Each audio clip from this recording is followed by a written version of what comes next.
Hubo un tiempo en que muchos de estos libros estaban prohibidos.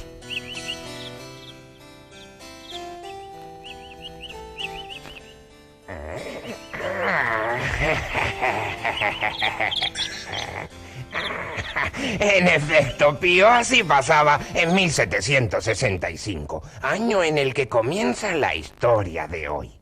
En esa época, la aristocracia de la Laguna defendía las ideas reformistas y librepensadoras de la Ilustración. Este aparato es sensacional. Puedo ver todo lo que ocurre en la laguna. Ahí, por ejemplo, está reunida la tertulia del marqués Tomás de Nava. Y ese que habla es José de Viera y Clavijo. Hay que lograr que los fondos para fiestas religiosas sean destinados a los niños del Hospital de Dolores y a la fundación de nuevas escuelas. Mi condición de clérigo no me impide ver que los frailes son los verdaderos culpables de esta situación. Y de su atraso. Son enemigos de la razón y de la cultura. La Inquisición ha prohibido los libros más importantes. Engañan a la gente con supuestas apariciones y engordan sus barrigas con las limosnas. Mientras el pueblo pasa hambre y el progreso científico deja atrás a nuestras islas. Siempre obsesionados con el progreso. Han medido la altura del Teide, estudiado la aurora boreal, los eclipses, los polos magnéticos de la Tierra. Pero vamos a ver qué dicen los frailes de todo esto.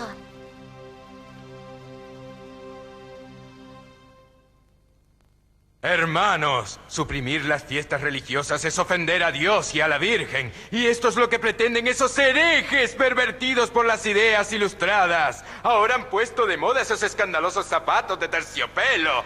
Y yo les digo, hermanos, que con esos zapatos caminan derechos al infierno. El sermón de Fray Juan Martín ofendió a Tomás de Nava y su tertulia lagunera. La respuesta no se hizo esperar. Aquí está el nuevo número de la Gaceta. Tomás, como regidor del ayuntamiento, puedes hacerlo circular. La réplica al sermón que dio Fray Juan hará estallar esta ciudad en grandes carcajadas. Algún día podremos editar nuestra Gaceta en la imprenta. Sí, Tomás, y entonces nada podrá detener la difusión de la ciencia y la razón.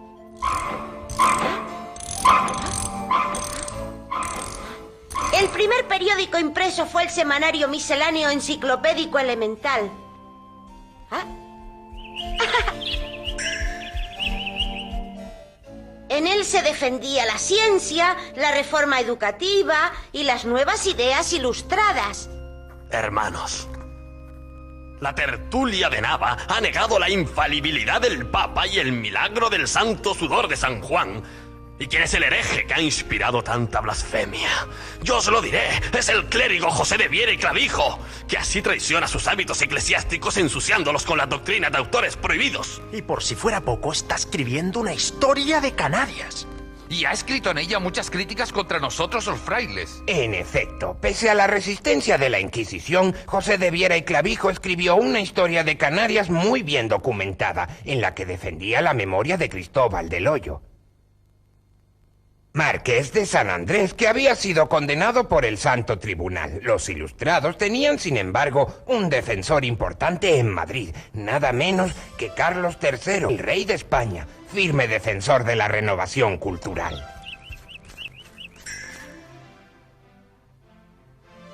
Mi querido Esquilache, la mejor forma de impedir una revolución desde abajo es imponerla desde arriba, y para ello cuento con su ayuda, señor ministro. Modernizaremos Madrid y el reino entero, su ilustrada majestad. Crearemos museos, bibliotecas, monumentos y escuelas. Cambiaremos hasta la forma de vestir del pueblo. Aquí tiene su sombrero. Jamás me pondré algo tan ridículo. Son órdenes de su majestad. ¡Mentira! ¡Son órdenes de Esquilache! Ese italiano es el único que gobierna. Nuestro lema es todo para el pueblo, pero sin el pueblo, majestad. Exacto, Esquilache. Educaremos al pueblo aunque para ello tengamos que cambiarle los pañales.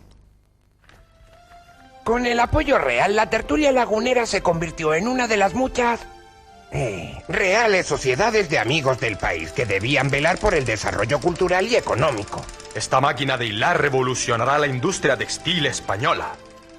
Excelente trabajo, señor de Betancourt. La utilizaremos en los talleres que ha organizado nuestra sociedad. Impulsaremos el comercio y el cultivo de las tierras. Expropiaremos a la iglesia cuanto el pueblo necesite.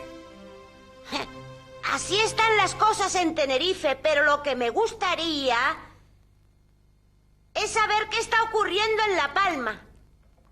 En Santa Cruz de La Palma, la naciente burguesía se enfrentó al poder de la nobleza, que ocupaba todos los puestos de regidor en el cabildo municipal. No contentos con ser regidores vitalicios, los aristócratas se traspasan el puesto de padres e hijos. Lo único que hacen es dilapidar los fondos públicos. Tranquilo, Anselmo. Esta orden del gobierno hará entrar en razón a esos aristócratas. Ya llegamos. Veremos cómo reaccionan los regidores.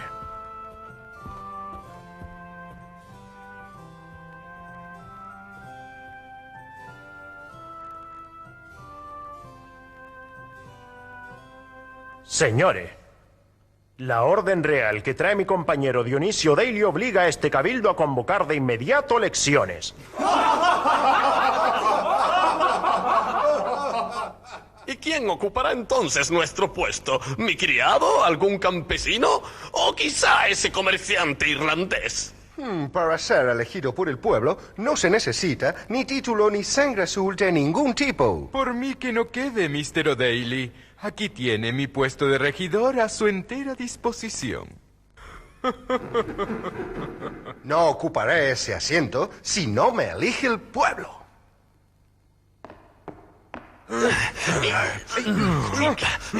¡Siéntate, sucio irlandés! ¡Suéltame! ¿Qué te sientes? Este es el único asiento que merecen los de tu clase. ¿Te enteras, asqueroso irlandés?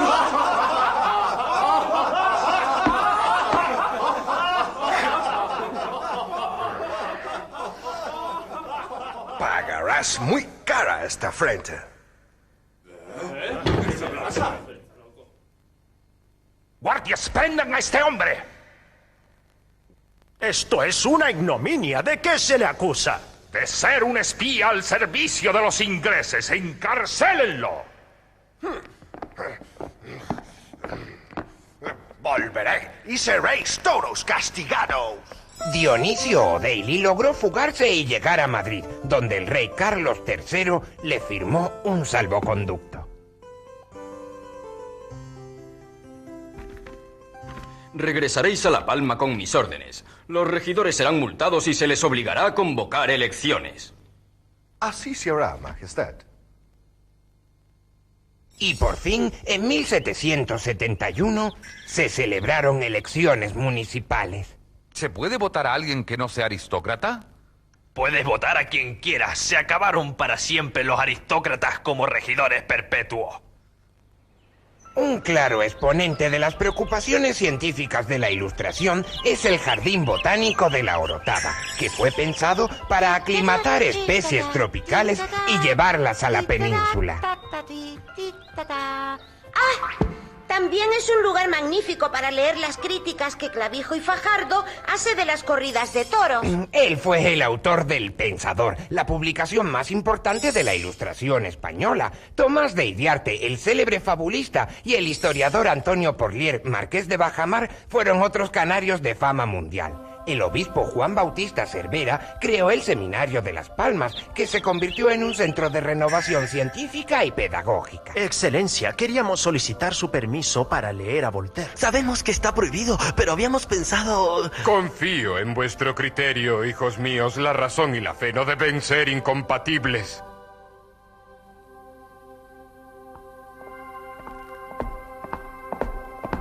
Este seminario se ha convertido en una auténtica universidad. Gracias a Dios que pueda ser así. Aquí tenéis. Son los libros más importantes de la Ilustración francesa. Puede estar seguro de que los estudiaremos con entusiasmo. ¿Quién es Rodrigo Raimón? Soy yo. Es la Inquisición. Traigo una orden del Santo Oficio, según la cual queda detenido por la posesión y difusión de libros prohibidos.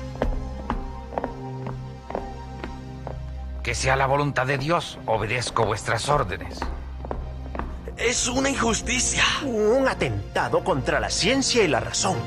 Más tarde, el canónigo canario Manuel Verdugo fue nombrado obispo de Las Palmas. Era un firme defensor de las ideas ilustradas y durante su mandato se abolió por fin la Inquisición. El obispo organizó una fiesta para celebrarlo. Y así termina nuestra historia de hoy, en la que los libros han sido nuestros auténticos protagonistas. Hasta pronto, amigos.